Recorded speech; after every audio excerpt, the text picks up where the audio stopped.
Bienvenidos a un nuevo programa del Politics Center Academy Today. Hoy tenemos con nosotros a un invitado igualmente muy especial. Tenemos con nosotros al embajador Juan José Monzán para hablar precisamente de los 54 años que se cumplen o que se conmemoran, porque no se celebran, de la Revolución Cultural China. El invitado de hoy, Juan José Monzán, que nos conocemos hace muchísimos abriles. Es abogado egresado de la Universidad Central de Venezuela en el año 68 y ha sido profesor de Relaciones Internacionales y Derecho Público en esa casa de estudio en la Universidad Central de Venezuela. Diplomático con misiones en Brasil, Bruselas, Colombia, Nicaragua, Paraguay y El Salvador, y actualmente es articulista y colaborador de los diarios El Mundo de El Salvador, La Razón de Venezuela, Confidencial de Nicaragua y Mundo Judío Internacional de Venezuela.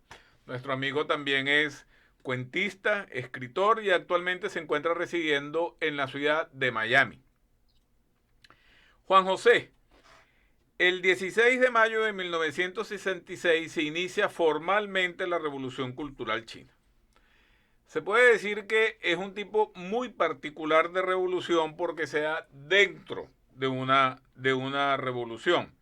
Y se planteaba la renovación y superación del tejido tradicional y el andamiaje cultural histórico, nada más y nada menos que de la República China, es decir, una de las culturas más antiguas del mundo. Uno de los estudios más detallados sobre este lapso de la historia china y del mundo, por supuesto, fue editado en español en el año 2009 por dos autores, Frederick McFarquhar y Michael Schoenhals, específicamente titulado La Revolución Cultural China, en donde se ofrece un pormenorizado análisis del proceso.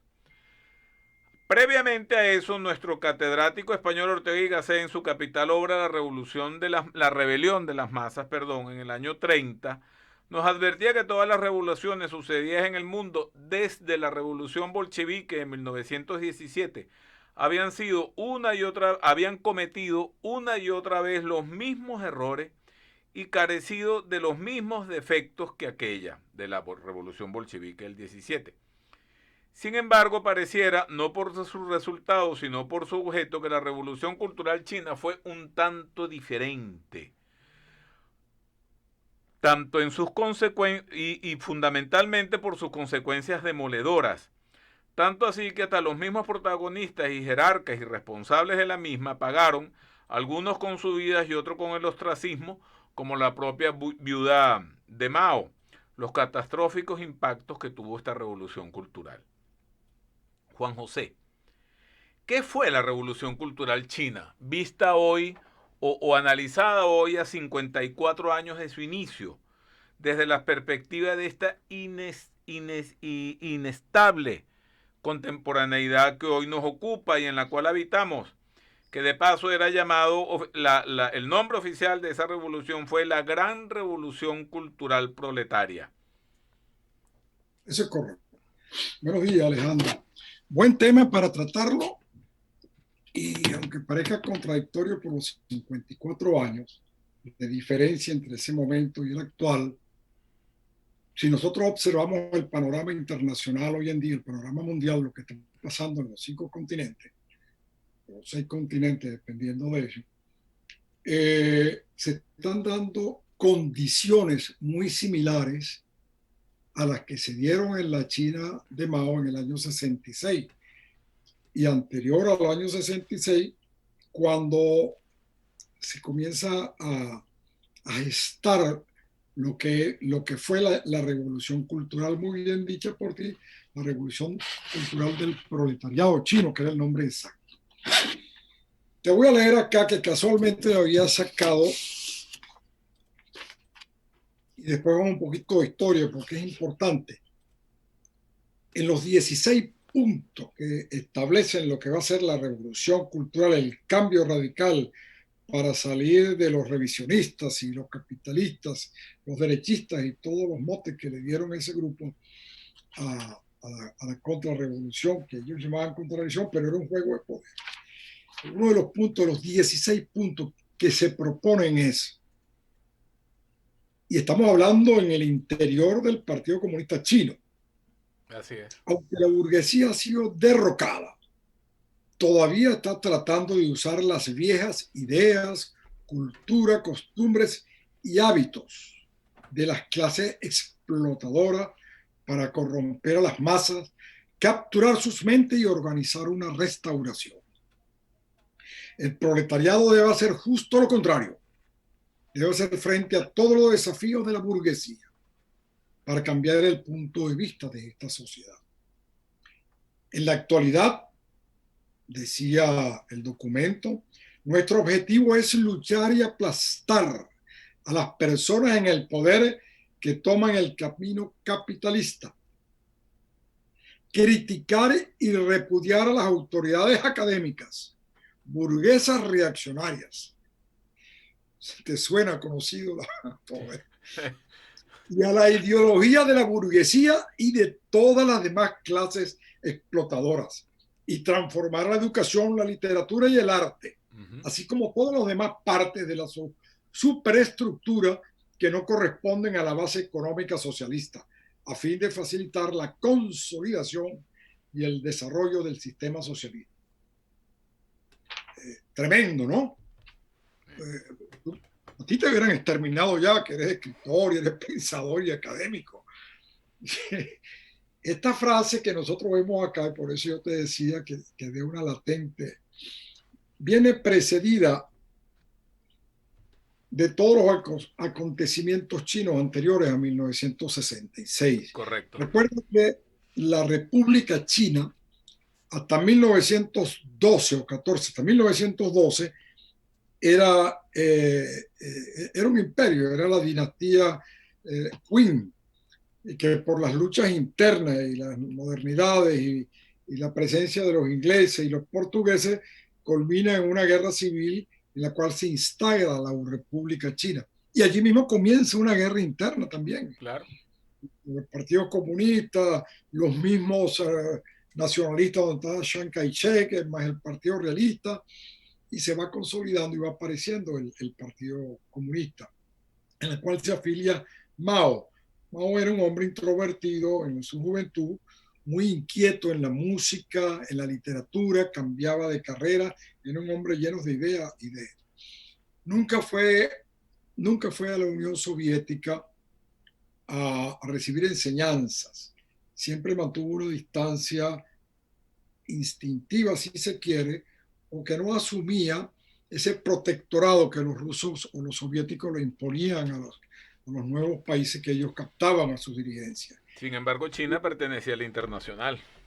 Ajá. Exacto. Y había unos grandes problemas allí internos, sí, entonces, Alejandro, justamente entre la rama soviética y la rama que Mao no había creado una seccional, pero él tenía su propia idea, porque sí, él partía, de hecho, entre otras cosas, no le gustaba el estilo prepotente de los dirigentes de aquel entonces, Stalin, Khrushchev, sino también que él se acentuaba en la lucha del campesino hacia la toma del poder, el campesinado, más que del obrero urbano. Exacto. ¿Y esto por qué? Bueno, porque China era simplemente un país de agricultores, no estaba industrializado al nivel de los que estaban industrializados las potencias. Lo cual de suyo ya es una contradicción con respecto al marxismo. Ah, exactamente. Que se fundamentaba sustancialmente en el proletariado urbano. Exactamente. Y él persistía quizá porque era de la provincia o porque conocía mejor su realidad que exactamente, los rusos. Exactamente. Entonces, ¿no? Juan José, solo unos años antes del inicio de la Revolución Cultural China, precisamente entre 1968 y 1961, había tenido lugar en China el estruendoso fracaso de aquel denominado Gran Salto Adelante de Mao, que de paso le costó al pueblo chino 30 millones de muertos mayormente, la mayoría de ellos, perdón, debidos al hambre. ¿Tú logras relacionar de alguna manera aquel gran salto adelante, el fracaso del gran salto adelante, y el inicio de la revolución cultural china? ¿Lo ves como una secuencia, como una cuestión lineal, más o menos, o qué piensas al respecto? Tú lo acabas de decir, hay varios aspectos. Uno de ellos que no nombraste es muy importante, la lucha interna que existía dentro del seno del poder, del poder político y económico que descansaba en un momento en Mao y se deslizaba hacia Deng Xiaoping y su gente de aquel Correcto. entonces, Y las purgas y, que existen. y las purgas internas, y al punto que acuérdate que Mao, tanto en la Gran Marcha, que fue en el 34 por allí, como en el Gran Salto, previo al Gran Salto, había perdido el poder dos veces. Él, Exactamente. Exactamente. él había tenido un poder, digamos, era secretario del Partido Comunista nada más, y a nivel formal era presidente, pero no era el que tomaba las decisiones, no era el jefe de gobierno. Entonces lo habían sacado un poco del poder, estaba allí, pero no lo tenía ya como antes. Cuando él da el gran salto, propone el gran salto, es para relanzar la economía Correcto. en campo justamente, pero también tratar de meterse en la industrialización de aquel entonces. Ya estamos en la década de los 50, por Sí. favor, ya había una revolución industrial en casi todo el mundo. Y la Unión Soviética emprendía el proceso de industrialización luego de la Segunda Guerra Mundial de la mano de... Exacto, la comunidad Sí, mundial estaba ávida, hasta en América Latina, la claro. sustitución de importaciones y El plan todas aquellas Marshall en Europa. marchas. Entonces, él se dio cuenta, bueno, cómo se insertaba entonces en aquella realidad, cómo pagaba la deuda también a los Ujú. rusos. Esa era una obsesión que él tenía. Tampoco era que a los rusos le habían dado mucho dinero, tú sabes cómo manejaban Mm. ellos esa forma de dominio. Entonces, él lanza esa en marcha, pero él colectiviza la producción agrícola, a pesar de que era un país con una estructura agrícola, pero la mentalidad no iba aparejada con la colectivización. Un poco lo que hizo el Pol Pot después en Camboya, ¿no? Exactamente. Con eso. Y al mismo tiempo trató de hacer acerías caseras, producción de acero en todas las casas, con hornos provisionales o construidos por la misma gente que no tenía una experiencia ni siquiera de obrero Sí. de construcción metalúrgica. Que fue una de las cosas que generó el hambre porque la gente no tenía que cocinar. Exactamente, fíjate tú la mentalidad, ¿no? Sustituyeron, colectivizaron el campo, ya hay un rechazo y un problema por de distribución, lo que ellos querían guardar para sí, lo que tenían que entregar, Ujú. con lo que tú acabas de nombrar, los hornos los convirtieron para hacer acero. Tú te imaginas la calidad de ese acero, cómo iba a competir en la comunidad internacional, con Alemania, con Estados Sí. Unidos, con Rusia, con Argentina. Es decir, eso lo tienes que sumar a las luchas internas políticas, que lo estaban cazando para ver cuáles errores.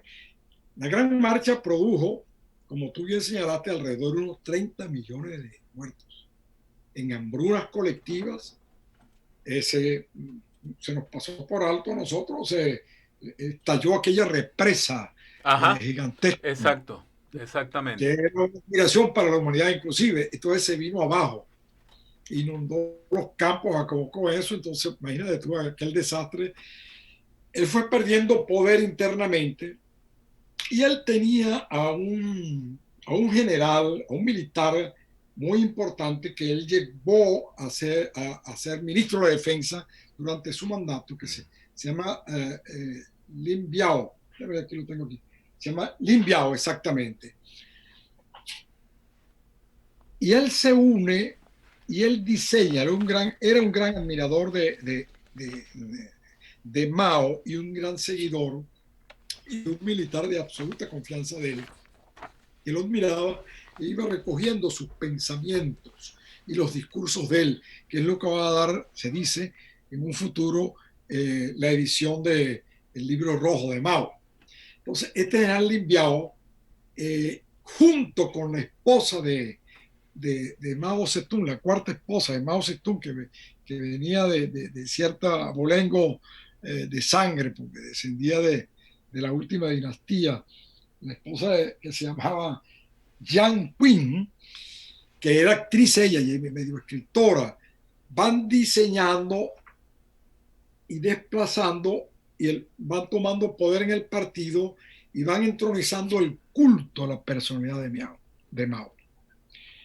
Y al mismo tiempo que van a utilizar, le presentan al partido estos 16 puntos y la gran revolución cultural del proletariado chino, que Exactamente. en el fondo encierra dos concepciones. Primero, entronizar a Mao como jefe único y como un culto a la personalidad, como lo hizo después en Corea, Kim Il-sung. Y al mismo tiempo lo aprovechan para deshacerse de todos los enemigos del partido, Sí, militares y no militares, así que es. lo logran. Ok, Entonces Juan ahí es José. donde tiene el poder absoluto e instala lo que se llama la revolución cultural. ¿Para Exacto. qué? Para cambiar y crear al hombre nuevo, lucha Siempre. frontal con todo lo que Siempre le el temita. Siempre el temita del hombre nuevo.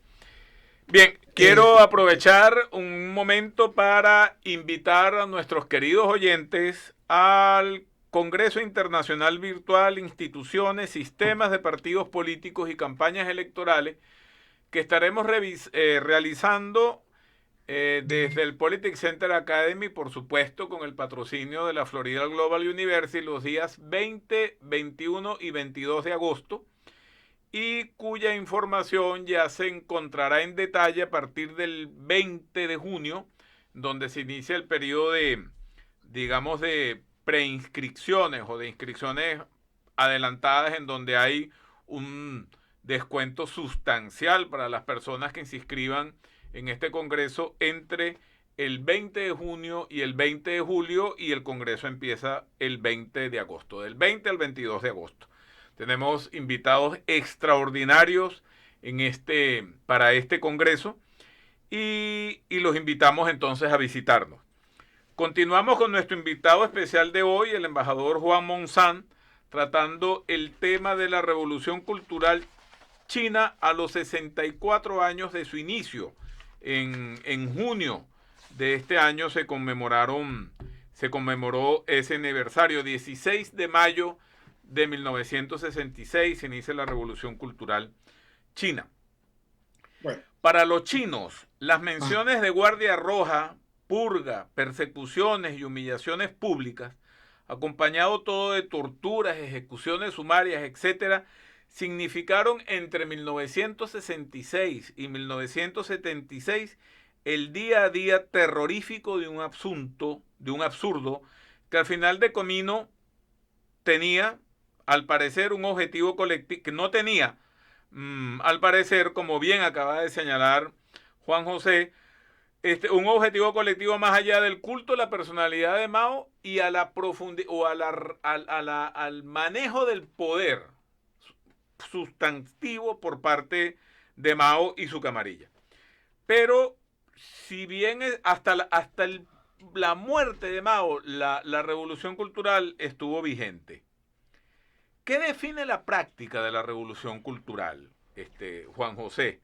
Que de paso se ha dicho, además de sumar los 30 millones de muertos que dejó el gran salto adelante, la revolución cultural china suma 20 millones de muertos. Se sabe que además de la Guardia Roja, integrada por jóvenes, hubo procesos de envío al campo, reeducación, persecución de la intelectualidad, destrucción de reliquias, saqueo de sitios culturales y religiosos. ¿Qué temía el chino de la revolución? ¿Qué le amenazaba?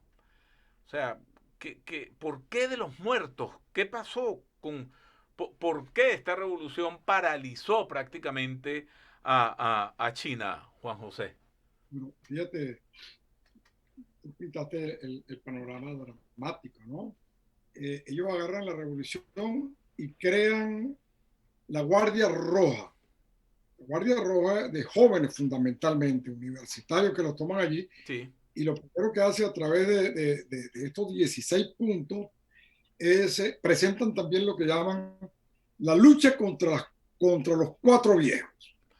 Y se lo Exacto. plantean los cuatro viejos son las costumbres, las ideas, los preconceptos, contenidos y la historia, por la obsesión de crear el hombre nuevo. Eso es una consigna de ellos y para ello tienen que pasar por destruir las ideas y la cultura, es la persecución de los intelectuales. A todos los liberales los persiguen y se desencadena esto con el alcalde de la ciudad de Pekín, que era comunista, pero era un escritor y también le gustaba escribir y interpretaron que una obra que él presentó en el teatro de la lucha de dos emperadores de la dinastía Ming se referían a Mao y a Sí. Deng Xiaoping. Y allí este hombre pues lo sacan del cargo, lo matan, lo desaparecen, comienza la persecución a los intelectuales. Primero la ideologización de los jóvenes, el culto a la personalidad aparejado con la ideologización Y la de los jóvenes. humillación, La las humillaciones humillación, públicas. las humillaciones públicas, los campos de concentración, la destrucción de monumentos y estatuas, que suena conocido con lo que está pasando ahora, con lo que hizo Chávez con la estatua de Colón de la Plaza de Venezuela. Así es. Entonces, llegan al paroxismo que el monumento Confucio, la casa museo, donde se dice que estaba la tumba de él, es saqueada y es destruida. Al igual, se desentierran, como desenterraron en Venezuela el cuerpo de Bolívar, desentierran una tumba de los emperadores de la dinastía Ming, que todavía se conservaban allí los restos, y los esparcen y los destruyen. Es decir, en aquella obsesión de partir de cero y reconstruir o hacer al hombre nuevo, eso produjo alrededor de otros 30 millones de muertos. Perfecto. Juan José, nos quedan 2 minutos de programa. Se pasó verdaderamente demasiado rápido el tiempo, pero quisiera para cerrar, ¿es posible una revolución? ¿Qué piensas tú de la posibilidad de una revolución en el ámbito de la cultura, la tradición y la historia? Muy rápidamente. Hannah Arendt afirmaba que la República romana se derrumba cuando se fractura el componente de la tradición que arrastra al de la religión y al de la autoridad, que son los tres pilares sobre los cuales piensa Hannah Arendt se sustentaba la República romana. China pretendió a través de la revolución eliminar la tradición y reescribir la historia. Pasó eso en China, ya como reflexión final. ¿Y qué recoge China hoy en día de la revolución cultural o del fracaso de la revolución cultural? Rápidamente. Bueno, fíjate tú rápidamente dos cosas. La consecuencia de la revolución cultural y de la muerte de Mao en el 72, creo que fue, le deja el poder durante unos años breves al grupo de la Banda de los Cuatro, que dirigido por la esposa de la viuda de Mao Mao. Zedong. Esta Banda de los Cuatro, las consecuencias es que cuando el que había sido execrado, perseguido y humillado, Deng Xiaoping, en una reunión lo elige como el nuevo líder, se le manda orden de arresto y de prisión a la Banda de los Cuatro, entre ellos la esposa de Mao. Y los condenan a muerte. Los condenan a muerte. La viuda de Mao se salva porque le condonan la pena de muerte. Una concesión que le hicieron quizá la vía de estructura, pero la revolución cultural como tal no quedó nada, sino los cadáveres y el tiempo perdido. Estamos terminando ya. Estamos terminando ya. Sí. Es una lástima porque el tema este da para un programa. Da para un programa completo. Lo mismo en Pol Pot y se repitió en Venezuela y en Cuba. Sí, bueno, queda abierto. Te invito para un segundo programa en donde analicemos los impactos de la revolución cultural china hacia el futuro. Vamos a hacerlo muy pronto. Me comprometo a eso y estaremos avisándole a nuestros amigos escuchas alrededor acerca de este nuevo programa que haremos una segunda parte sobre la revolución cultural china. Despido no sin antes agradecerle a mi querido amigo el embajador Juan José Monzán su asistencia al programa y sus reflexiones alrededor de este aniversario de la Revolución Cultural China. No sin antes recordarles e invitarles a participar en el primer Congreso Internacional Virtual, Instituciones, Sistemas de Partidos Políticos y Campañas Electorales, que estaremos realizando en el Politics Center Academy con el auspicio de la Global Florida University entre el 20 y el 22 de agosto próximo. Que tengan ustedes un muy buen día y gracias a Juan José Monzán. Gracias a ti, hasta otro momento, Leandro.